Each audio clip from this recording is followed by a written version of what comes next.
Bora, galera, meu nome é Vinícius Madruga, eu tô aqui para te dar dicas de geografia. Sim, eu sei que tu tá te preparando para a prova do primeiro ano. Eu tô aqui então para te dar algumas dicas bem maneiras para essa prova que vocês vão fazer, né? Alguns assuntos interessantes relacionados com o que tu viu lá no teu ensino fundamental e que é importante para essa prova que vocês vão fazer.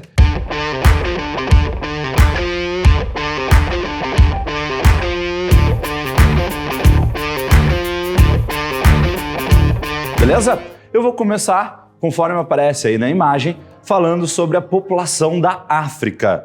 Por que da África, professor? A gente falou disso, né? Lá no ensino fundamental, vocês aprendem sobre isso aí, aprendem sobre a África, e é interessante a gente falar um pouquinho sobre a população. Conforme aparece aí, isso é uma pirâmide etária. Olha para mim aqui, ó. Pirâmide etária, ele é um gráfico que apresenta a população de um país por faixas etárias. Então, quanto mais largo for, né, uma faixa, mais pessoas tu tem naquela faixa ali de, sei lá, seus 0 a 4, 4 a 8 e assim por diante. A gente consegue ver na imagem que a maioria da população africana está na parte baixa da pirâmide. O que é a parte baixa da pirâmide mesmo? São os jovens, ou seja, ele representa a taxa de natalidade. A gente consegue ver que na África a taxa de natalidade ela é muito alta. Mas tu consegue perceber também nessa imagem que a parte de cima ela faz esse estreitamento aqui. Por que ela faz estreitamento? Porque assim como as pessoas elas nascem, né? Então tipo, tu tem uma taxa de natalidade alta, tu também tem uma taxa de mortalidade muito alta, típica de um país africano, né? Subdesenvolvido ou em desenvolvimento, né? São diversos problemas que levam a essa situação. Bem, a gente consegue ver então esse estreitamento significa alta taxa de natalidade, também uma expectativa de vida baixa. Mas olha essa outra imagem, ao mesmo tempo aparece que a partir de 2020, 2030, a população da África ela sobe. Agora volta para mim aqui, ó. Por que a população da África ela vai subir, ela vai explodir muito além do restante? Por que vai ter isso aí? É uma melhoria natural na qualidade de vida, uma melhoria nas questões sanitárias, né? Tendo mais remédios, mais vacinas. Isso já aconteceu com o Brasil, isso já aconteceu com a América, já aconteceu com a Europa, já aconteceu com o Japão, enfim, é natural que os países tenham esse desenvolvimento. Então, a África, ela vai ter essa subida, ela vai ter essa melhora na qualidade de vida, o que vai fazer a população explodir. Professor, quer dizer que a população da África vai ser a maior do mundo, que hoje é de mais ou menos 1 bilhão de pessoas? Não, não vai ser. A maior é a da Ásia, que segue crescendo. Tu tem a Índia e a China, conforme aparece aí na imagem de vocês. Primeira dica maneira aí para vocês, então, população da África, beleza? Bem interessante da gente discutir. Professor, mas eu lembro quando eu estudei sobre a África, quando eu vejo no meu TikTok sobre a África, eu lembro sobre a questão da fome. Professor, eu falo, todo mundo fala da fome. Galera, a fome, claro que é uma questão muito importante se discutir, principalmente quando a gente fala sobre a África, que é sim um continente com os maiores indicadores. Não é o lugar absoluto que tem maior população passando fome, mas tu tem os piores indicadores com certeza. Vamos passar aqui então a fome no mundo. Olha só. Mas o porquê que a gente tem casos de fome no mundo, se conforme aparece aqui na imagem, ó, o planeta produz comida suficiente para alimentar 12 bilhões de habitantes. Somos atualmente 7 bilhões, chegando em 8 agora, esse ano, e em 2050 seremos 9 bilhões. Isso significa que se não houvesse desperdício, não existiria pessoas morrendo de fome todos os dias. Então, qual é a realidade da fome hoje? A realidade da fome é muito simples. A gente tem casos ao redor do mundo, é muito grande, é praticamente 1 a cada 7 pessoas, 1 a cada 8 pessoas passando fome, mas não falta alimento. O que falta seria uma melhor redistribuição desses alimentos, entende? Tipo, tu tem países onde tu tem excessos, né? Não vamos citar nomes aí, Estados Unidos, tu tem excesso e tu tem países onde, cara, é escasso. Então, essa falta, né, de uma melhor distribuição é sim um dos fatores. Além, claro, da questão do desperdício. A gente tem um desperdício em toda a cadeia produtiva. Tu estudou isso lá no 7º ano, cadeia produtiva. Toda a cadeia produtiva, desde a parte da do setor primário, da agricultura e pecuária, fazendo desperdício de comida, fazendo desperdício de água, até o transporte dessa alimentação, até a parte da indústria, chegando até as pessoas. Pô, vai dizer que tu nunca viu uma feira onde as pessoas elas vão pegar aqueles alimentos mais bonitos e aqueles mais, né, não tão belos, eles são jogados de lado. Aquilo é desperdício, né? Então, uma forma de resolver a situação da fome no mundo seria só melhorando a questão do desperdício, não precisaria nem aumentar a produção, só pensar nisso de uma forma um pouco mais justa, né? E a gente tem ali uma informação que 1/3 de tudo que é produzido no mundo é desperdiçado. Galera, eu tô te falando de 1/3 de tudo isso é desperdiçado, galera. Então a gente tem situações de fome, sim. Na África é onde a gente está focando, mas claro que a gente tem também no Brasil. Beleza? Olha esse mapa que aparece aqui, ó. Olha esse mapa. Esse mapa que está sendo projetado aí para ti, ele mostra uma coisa chamada de anamorfose. Anamorfose, para quem não sabe, ele é um mapa todo distorcido, todo esquisito, que ele apresenta a população. Essas distorções, na verdade, mostram o quê? Quanto maior for a distorção, mais situações tu tem ali, né? Então, aqui, por exemplo, está aparecendo a galera que tem, né, abaixo da linha da pobreza, a galera que mais sofre com fome, e aí a gente vê China e Índia extremamente, cara, tá né, bem deformado. Por quê? Porque China e Índia são os que apresentam as maiores situações de fome. Na África, a gente vai ver os desesperadamente pobres ali também sendo bem jogado no centro. E a Nigéria. Professor, por que a Nigéria tá ali? É porque tem mais pessoas passando fome? Não, nesse mapa ali aparece a Nigéria pelo simples fato de ser o país mais populoso desse continente. Se a gente olha a Europa, ela some. A gente olha a Austrália, ela some. A gente olha os Estados Unidos, México, Canadá, eles somem. Vai aparecer Brasil, vai aparecer os países da América Latina também. Já nesse outro mapa aqui é da população mundial, né? Eu quero só fazer essa para vocês darem uma olhadinha. A gente tem China como o país mais populoso do mundo, Índia como o segundo país mais populoso do mundo, depois a gente vai encontrar Estados Unidos, Brasil, e aí então olha só, a gente consegue ver os países aí sendo representados a partir da anamorfose. A Nigéria também está aparecendo ali, bem no centro, né? São os países mais populosos. Olha interessante o Japão ali no canto, ó. O Japão ele aparece também deformado porque ele tem uma população bem grande em relação ao seu território também. Então eu vou deixar essas dicas aqui para vocês. Eu acho que essas dicas vão ajudar vocês nessa prova, onde a gente estuda sobre a África, onde a gente estudou sobre a fome, a gente fala também sobre a questão da população mundial, essa distribuição da população mundial. Me despeço, desejando uma boa sorte para todos vocês, uma boa prova e eu espero vocês em breve. Valeu, um abraço! Olá, caro aluno, tudo bem? Eu sou o professor Fábio René de Geografia da Rede Ângulo Sul. Sejam todos bem-vindos. Essa é uma aula revisional para a turma do admissional da 2ª série.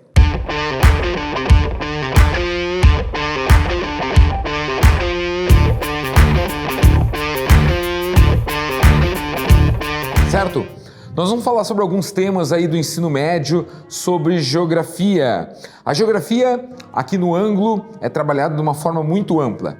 Nós começamos a entender desde o início de como funciona a geografia, de onde que ela vem, quais são os principais pontos em relação a essa ciência tão importante no nosso cotidiano, tão importante no nosso dia a dia. A ciência geográfica é aquela que estuda a relação que existe entre o homem e o espaço em que ele vive, ou a sociedade e a natureza. Quando nós fazemos lá na geografia o estudo das rochas, da formação geológica, dos processos de formação da condição de tempo, de clima, de vegetação, estamos estudando a relação da sociedade com a natureza. E quando nós estudamos a relação do homem com o espaço em que ele vive, estamos pensando na dinâmica social, como, por exemplo, se desenvolve as condições para a produção econômica das indústrias, o comércio, a agricultura e essa relação com a transformação do espaço geográfico. Nesse sentido, um ponto fundamental da nossa disciplina é a cartografia. A cartografia é ponto importante para o estudo do ensino médio como um todo.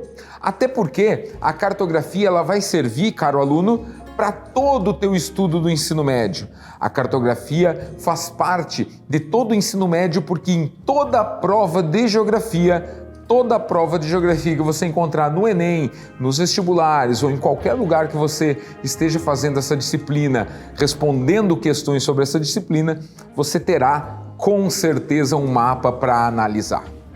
E o que é cartografia? Você sabe o que é cartografia? Não esqueça, cartografia é a ciência, a técnica e a arte de elaboração de cartas e mapas. Olha que importante, ela é a ciência que vai nos explicar como que nós vamos produzir os mapas, as cartas, vamos reproduzir o espaço geográfico em um mapa. E para que serve um mapa? Um mapa ele tem uma função lógica de localização. Quando você pega um mapa, hoje a gente usa muito mais o GPS, do que um mapa, que é um tipo de mapeamento digital.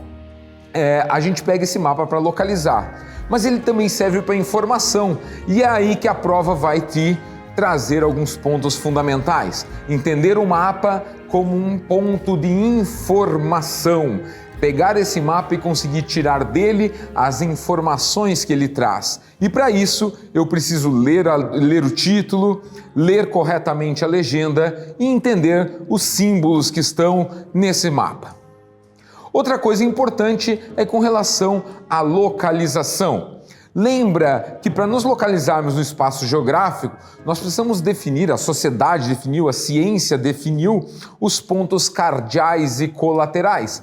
A partir de posições astronômicas, a posição que o Sol nasce, a posição que o Sol se põe, a posição de nascimento da Lua, a posicionamento das estrelas, desenvolvemos aí uns sistemas de coordenadas geográficas. Lembra disso?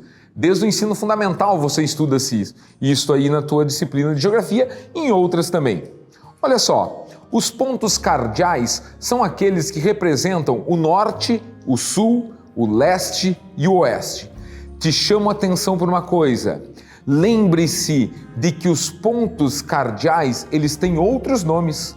O norte, ele também pode ser chamado de setentrional ou boreal. O sul pode ser chamado de austral ou meridional.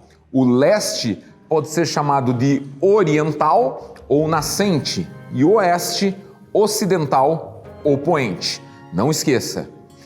Uma coisa importante sobre esses pontos cardeais é que para nos localizarmos no espaço geográfico, nós podemos então utilizar essa dinâmica. Veja só, se eu estou me dirigindo ao norte, certo?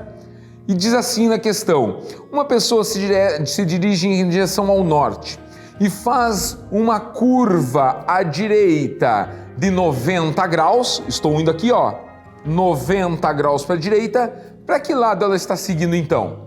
Ora, se eu estou indo ao norte e faço 90 graus para a direita, eu estou indo em direção ao leste. A mesma coisa acontece se eu mudar o ponto. Se eu fizer, por exemplo, estou me direcionando a oeste, estou numa estrada de carro indo em direção ao oeste, o sol se pondo na minha frente, em direção ao oeste, e faço uma curva à esquerda. Olha só, estou indo ao oeste, fiz uma curva à esquerda, 90 graus. Eu parti e comecei a ir para onde agora? Agora eu passo a ir para o sul. Então, muita atenção a esses pontos. Entre um ponto cardeal e um outro ponto cardeal, nós temos os pontos colaterais, que aí eles têm uma distância de um ponto cardeal para um ponto colateral de 45 graus. Ou seja, se você está indo a norte e fizer uma curva de 45 graus, você para a direita, você passa a ir ao nordeste. Então lembre-se dos pontos cardeais, dos pontos colaterais, e nós temos também os pontos subcolaterais. Mas para essa prova não vai ser tão importante para você, o ensino médio em geral pouco cobra aí os pontos subcolaterais, certo? Bom, Outra coisa importante para você lembrar para a sua prova de admissão e aí para os seus estudos no ensino médio é a questão que envolve o mapa, né? A forma como a gente projeta o mapa. Para que a gente consiga projetar os aspectos do espaço geográfico dentro de um mapa, eu preciso transferi-los da realidade para o desenho. E como é que eu faço isso? Não dá para eu transferir um prédio do tamanho do prédio para dentro do mapa, né? Então eu tenho que fazer um cálculo de escala de mapas. Eu vou transformar esse prédio num desenho que seja proporcional ao tamanho real do prédio. Então o mapa, ele traz na verdade uma representação da realidade em escala menor, ou seja, eu vou diminuir o tamanho das coisas para que caibam ali. Como acontece esse processo de diminuição, que é um cálculo matemático que se faz, é uma razão matemática que se faz, 1 por 500 mil, ou seja, eu estou diminuindo 500 mil vezes a realidade para que ela caiba no mapa, existe um processo de distorção. Portanto, caro aluno, não esqueça, todo o mapa está errado. Não existe mapa certo. Isso acontece por quê? Porque todo mapa tem as suas mentirinhas. Que mentirinhas são essas? São as distorções da realidade. Eu não consigo pegar a realidade e colocar no mapa sem que haja distorção. Basta pensar que a Terra, que é esférica, e a Terra, pelo amor de Deus, ela é esférica e não plana. Ela é esférica, você vai pegar essa Terra esférica e vai torná-la plana para colocar no desenho. E aí ela deforma. É a mesma coisa que você pegar uma laranja, cortar no meio, encosta na parede, esmaga ela para ela tentar ficar plana. Ela vai deformar todas as suas bordas. O mapa é a mesma coisa. Por isso que todo mapa está errado. Todo mapa ele tem deformidades, certo?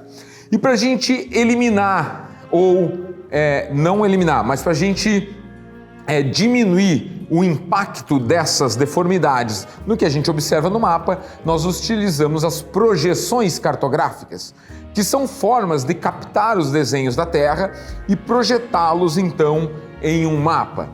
As 3 principais formas de projetar é a forma cilíndrica, onde você coloca o planeta dentro de um cilindro e projeta ele aí.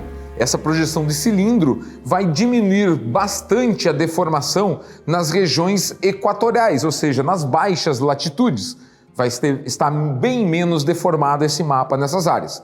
Mas quanto mais distante você partir das regiões equatoriais, maior será a deformação dessa projeção. Já a projeção cônica é aquela que você pega um cone e projeta o planeta dentro desse cone. Ao abrir, você vai perceber ali uma deformação menor nas latitudes médias, entre 30 e 45 graus de latitude norte ou de latitude sul. Essa projeção tem essa característica de projetar as latitudes médias menos deformadas. Já as altas latitudes perto dos polos e as baixas latitudes perto do Equador estarão bem mais deformadas. E por último, a projeção plana, que você pega o planeta e projeta ele em um plano. Essa projeção, em geral, é feita a partir dos polos, portanto, uma projeção plana polar. E ao projetar, os polos, as altas latitudes, estarão menos deformadas, enquanto as médias e as baixas latitudes estarão mais deformadas nesse modelo de projeção. Um último lembrete para você nesta aula que a gente faz rapidamente aqui de uma revisão de parte do conteúdo da geografia. Lembre-se que em um mapa eu posso projetar também a altitude, o relevo. Isso é feito através das curvas de nível. Curva de nível são, na verdade, isoípsas, linhas de mesma altitude que, ao ser desenhadas no plano de um mapa, representam a altitude do relevo. Lembrem-se que quanto maior a distância entre uma linha e outra no desenho, menor será a inclinação do terreno. Quanto mais próximas estiverem essas linhas, mais íngreme será o terreno representado. Certo? Espero que tenha contribuído aí com teus estudos de cartografia nesta aula de hoje. A Rede Ângulo Sul agradece a sua audiência. Obrigado. Beijo do Bola. Até a próxima. Tchau. Olá, caro estudante. Tudo bem? Eu sou o professor Fábio Renê, o professor Bola, professor de Geografia da Rede Ângulo Sul. Eu estou aqui para a gente conversar um pouco sobre o pessoal aí que vai fazer a prova de admissão para a terceira série do ensino médio.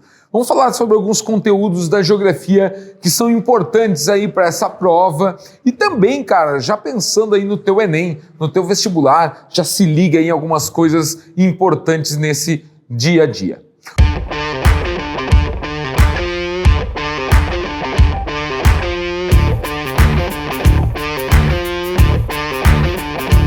Uma coisa importante para você lembrar sobre essa questão da geografia atual, da geografia do nosso cotidiano, é os processos que a gente entende hoje em dia de relação entre os países, entre as economias e propriamente até mesmo entre as pessoas, nós mesmos no nosso cotidiano.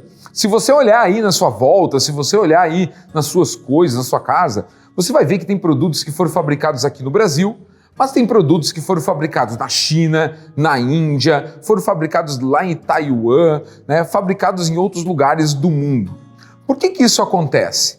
Isso é um processo que está relacionado com a globalização. E olha só que nome importante, o que é a globalização? Um termo frequente em provas de Enem e de vestibulares, né? O que tem a ver, o que é essa globalização? Eu costumo dizer para o aluno que a globalização é um processo de interdependência entre os lugares. Veja só, eu não usei a palavra conexão, eu não usei a palavra relação. Nem sempre hoje os lugares no mundo eles estão conectados, mas existe algum nível de relação entre eles. Por isso, a inter-relação entre os lugares. Veja só, no mundo atual, um mundo que tem um modelo econômico majoritariamente capitalista, ele é aberto, a economia é aberta e para as pessoas também. Então existe um movimento maior de capital, de pessoas, de serviços e de mercadorias. E por que isso acontece? Por que chegou nesse nível de conexão? Nós sabemos e a ciência nos mostra que a tal da globalização tem seu processo inicial lá atrás, lá no século XV, com as grandes navegações, quando a Europa passou a se movimentar entre o continente europeu e a África, continente europeu e a Ásia, continente europeu e a América. E ao interligar esses lugares, passou então a haver um processo de relação, que na época era uma relação exploratória.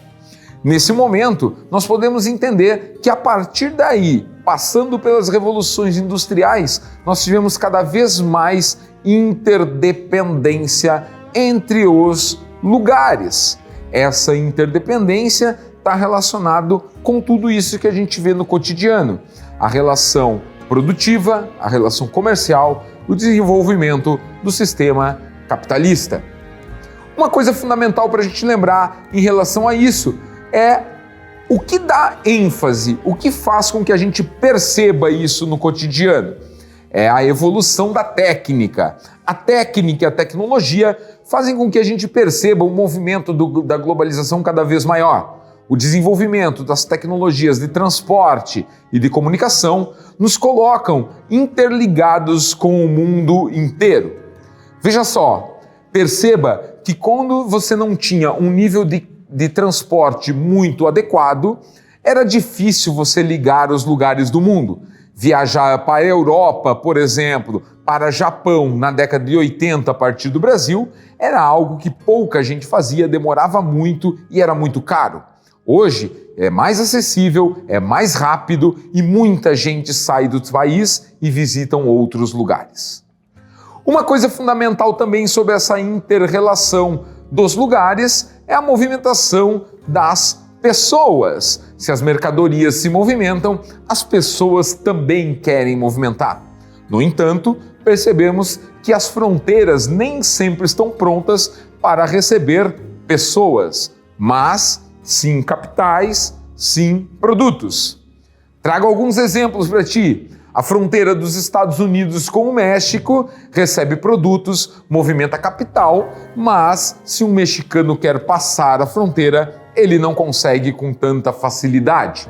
A mesma coisa vem acontecendo com o movimento de refugiados que saem da África, saem do Oriente Médio e querem ganhar a Europa. Esses movimentos de refugiados tentam buscar nesses países alguma oportunidade de trabalho deste mundo globalizado.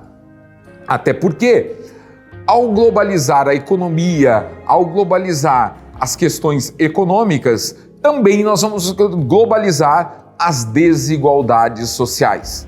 Se a concorrência no mundo capital não é mais o concorrente da esquina, o fabricante da cidade vizinha, é o fabricante que está lá na China, que está lá na Índia, que está lá em Taiwan, também as desigualdades se globalizam.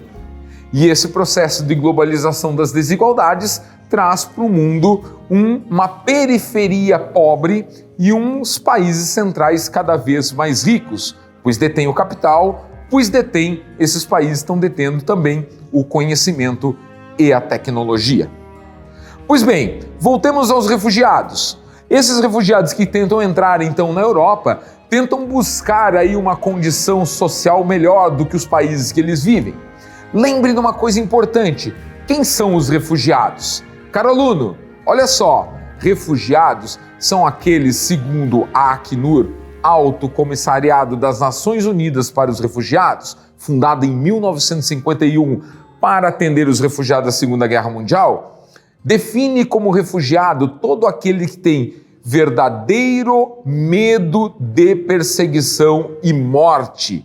Medo de perseguição e morte. Isso acontece porque o país de onde ele vem ou está em guerra civil, ou tem ali fortes desgastes em relação políticas, econômicas ou até mesmo religiosas, perseguição.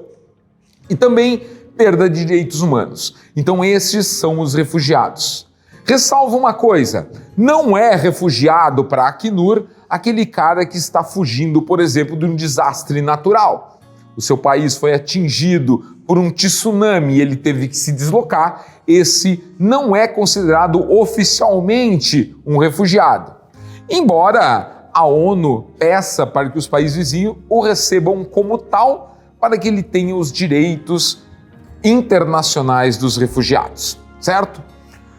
Bom, essa distribuição de refugiados pelo planeta e essa dinâmica da população nos traz lembrar outro ponto fundamental, a população mundial. A população mundial ela vem crescendo, ela vem aumentando ainda. E segundo os dados da ONU, lançados esse ano ainda, 2022, a ONU lançou um relatório sobre a população mundial dizendo que 15 de novembro de 2022 provavelmente seja a data em que a população mundial atingirá o 8º bilhão de pessoas. Olha só, somos 8 bilhões de terráqueos, ou seja, a população está aumentando e segue aumentando. A tendência é que essa população aumente até mais ou menos 2062, 2065, por aí, e depois passe a diminuir. Esses são os aspectos do tamanho da população.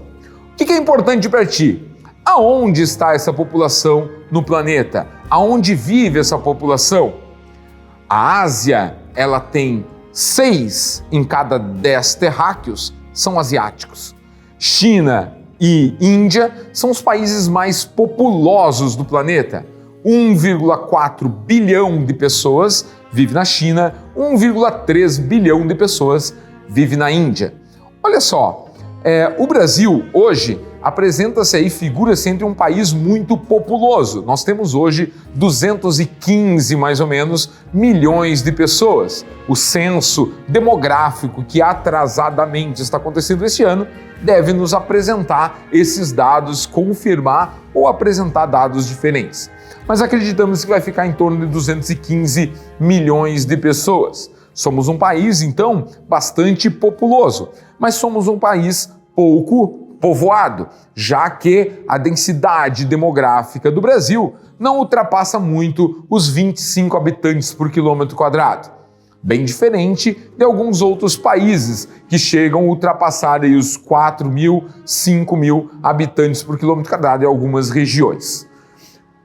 Essa distribuição da população fica nítida para nós, como a Ásia sendo a região mais populosa do planeta, seguido pelo continente africano e só depois o continente americano, que não chegou ainda, está perto de chegar a 1 bilhão de pessoas, o continente americano. Essa população distribui-se então e movimenta-se no espaço. Esse processo de movimentação da população chama-se migração. A movimentação da população no espaço geográfico é um movimento migratório. Esse movimento migratório acontece de duas formas: internacionalmente ou nacionalmente. Temos, portanto, um movimento migratório internacional e um movimento migratório nacional, interno nos territórios. Por último, gostaria de lembrá-los de um ponto fundamental.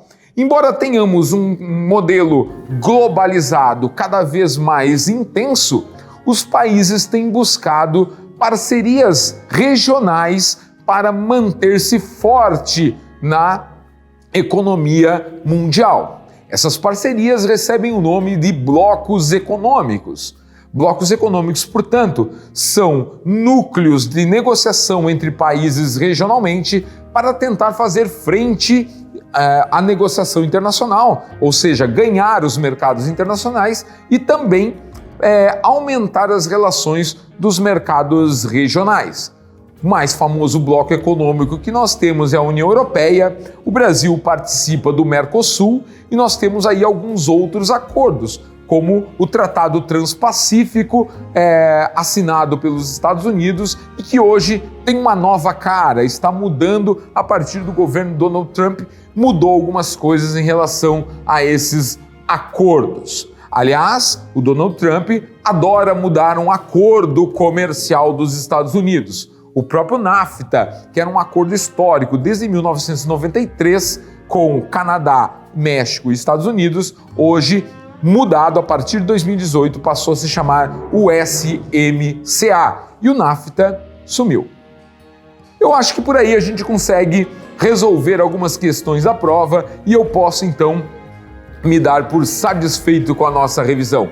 Espero que você tenha gostado dessa revisão. A Rede Ângulo Sul agradece então a sua audiência até agora. Beijo do Bola, até a próxima. Tchau!